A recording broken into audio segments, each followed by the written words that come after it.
Hello बच्चों, आपका स्वागत है कमलेश सर केमिस्ट्री धमाका में। बच्चों और दोस्तों, आइए इस यूट्यूब के नए चैनल कमलेश सर केमिस्ट्री धमाका में हम आगे बढ़ेंगे। विलयन का तीसरा पार्ट यानी कि विलयन का ये तीसरा क्लास है जिसमें हम आज मोललता पढ़ेंगे। मोललता होता क्या है, आइए देखते हैं। 1 किलोग्राम विलायक में विलीन विलेय के मोलों की संख्या को मोललता कहते हैं। यानी कि कोई भी 1 किलोग्राम विलायक है, अगर उसमें जितने भी मोल पदार्थ के घुले होंगे वही उसकी क्या कहलाएगी, मोललता कहलाएगी।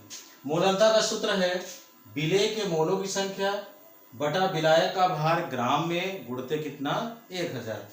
मोलों की संख्या जैसा हम जानते हैं भार बटा अणुभार, तो विलेय के मोलों की संख्या बराबर विलेय का भार बटा विलेय का अणुभार और विलायक का भार ग्राम में गुणते कितना, 1000। तो आइए कुछ प्रश्न करके यहाँ पर हम देखते हैं और मोललता को हम जानकारी प्राप्त करते हैं।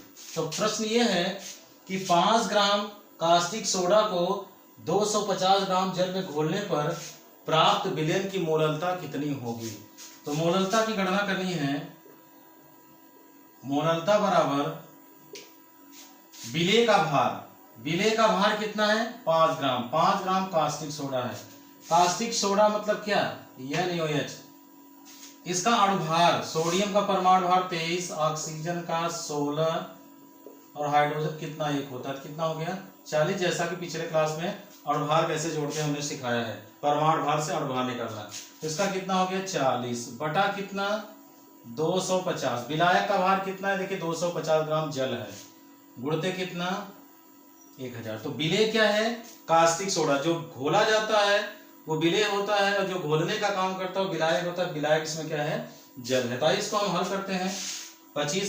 250 इसको काटेंगे तो कितना जाएगा, 4 बार जाएगा। और इसको जब हल करेंगे तो 5 का नम 5 और 5 8 40 और ऊपर कितना बचेगा, 4 बचेगा। इसको जब सॉल्व करेंगे कितना जाएगा, 1/2। अब इसको जब हल करेंगे तो दशमलव बढ़ाएंगे और 2 पंचे 10, 0.5। अब इसको किससे व्यक्त करेंगे, ऊपर मोल है, नीचे क्या है, किग्रा में व्यक्त किया जाता है। तो क्या लिखा जाएगा इसको, मोल प्रति किग्रा। यानी कि इस प्रश्न का उत्तर क्या आया, 0.5 मोल प्रति किग्रा। तो हमें विलेय का भार पता हो, उसका अणुभार ज्ञात कर लेंगे, उसकी सहायता से हम प्रश्न को क्या कर सकते हैं, आसानी के साथ इसको हम कर सकते हैं। आइए दूसरा कोई प्रश्न करके देखते हैं। यहां पर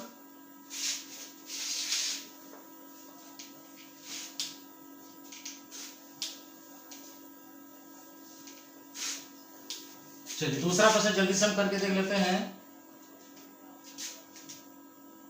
क्वेश्चन नंबर 2, 9 ग्राम ग्लूकोज को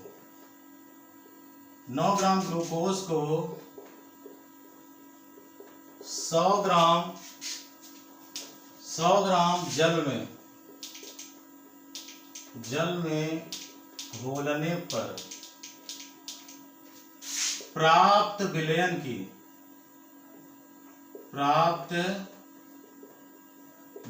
की मोललता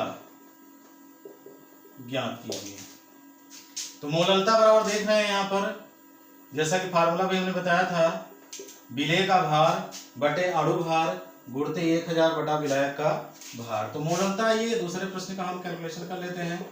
मोललता बराबर भार बटे अणुभार। तो भार कितना है, 9 ग्राम ग्लूकोज है। ग्लूकोज का अणुभार कितना होता है, 180।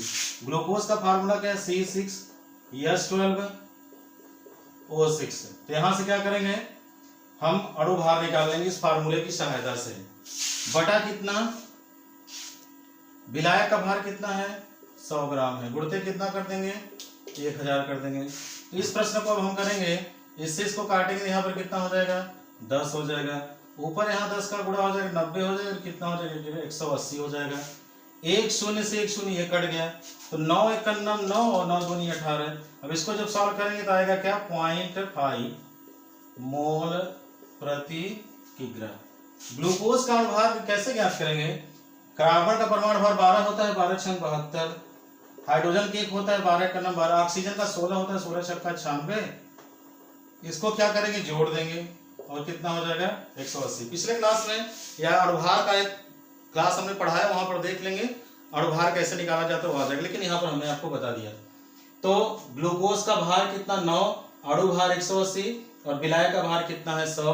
उससे क्या करेंगे, यहाँ पर हम इसको 100 काटेंगे 10 बचेगा, ऊपर 10 9 90 90 हो जाएगा, 0 से 0 कट जाएगा, 1/2 आएगा। जब भाग करेंगे कितना आ जाएगा 0.5 मोल प्रति किग्रा आ जाएगा। इस तरीके से हम मोललता को आसानी के साथ क्या कर सकते हैं, गणना कर सकते हैं। इस सूत्र की सहायता से मोललता को मोल प्रति किग्रा में क्या किया जाता है, व्यक्त किया जाता है। तो आइए फिर अगले क्लास में एक नए धमाके के साथ आएंगे और विलयन का जो मोल प्रभाज का पार्ट बाकी है उसको बताएंगे। और भी जानकारी है अगले वाले क्लास में हम आपको देंगे।